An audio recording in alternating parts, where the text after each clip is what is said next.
Hi everyone, this is Jen from Fluff Love and CD Science, and today's video will show you how to lanolize wool diaper covers. So the first step in lanolizing the cover is to simply wash it. So what we'll do is we'll just fill up the basin with warm water and a little bit of wool wash.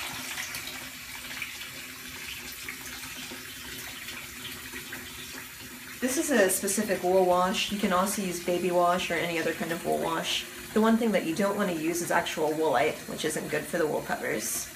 So now that we've got some water in the basin, we'll just put the two covers in and we'll just rinse them out a little bit and let them sit here for a few minutes. So while these are soaking, we can prepare the lanolin. The easiest way to do this is to take a lidded container, like a Tupperware container, fill it up with really hot water and a little bit of baby wash to emulsify the lanolin, and then add your dollop of lanolin. So we've got the hot water in there. We just need a squirt of baby wash. This is the Dr. Bronner's baby wash, but you can really use anything. And then you add your lanolin. This is the first time lanolizing one of these covers, so I'm really going to do a heavy amount of lanolin. So often people say to use about a pea-sized amount, but I'm going to go ahead and use a lot more like a grape-sized amount, and we'll just really squeeze it in. This is the Lancino lanolin, which you might use for breastfeeding. There are a lot of different kinds of lanolin that you can purchase. This one works perfectly fine. You can also get liquid lanolin, which can be a little bit easier to use, or you can buy specific wool lanolins. So we'll get a good bit in there.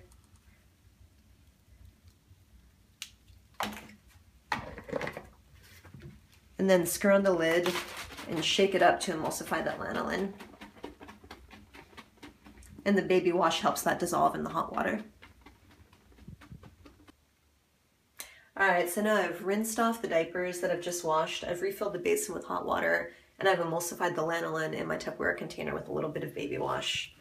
So now I can pour that lanolin into the basin, and there's a little bit of suds from the baby wash left over, and that's fine. And just really get all of that lanolin into the basin. And so now I'm just going to let these soak for a few minutes. And if you look at the water, you can see little bits of lanolin that are floating to the surface, and that's fine. So I'll just kind of lift the diaper cover up through the water, and I'm getting some of that lanolin on the cover.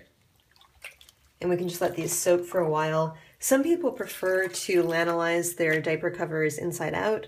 Other people don't really notice any difference which way they do it. I like to flip them inside out at some point in the soaking process. So now that I've got these in, we'll just let them sit for a few minutes.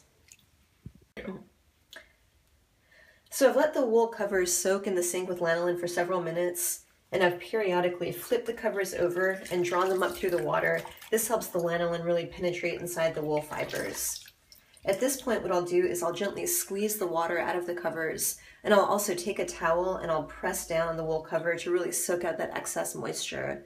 Wool covers can take several days to dry, so getting rid of as much excess moisture as possible will help speed up that process. Lanolizing wool is important because it helps provide the waterproof properties of the wool. Additionally, the lanolin reacts with the uric acid in the urine, and it helps neutralize it. This means that you can wash wool diaper covers every 3 or 4 weeks, even every 6 weeks if you're alternating between a couple of different covers. So it makes it very easy to care for. So that's the basics of wool care. It's not difficult. For more information, check us out at fluffloveuniversity.com or join the conversation on Facebook at Fluff Love and CD Science.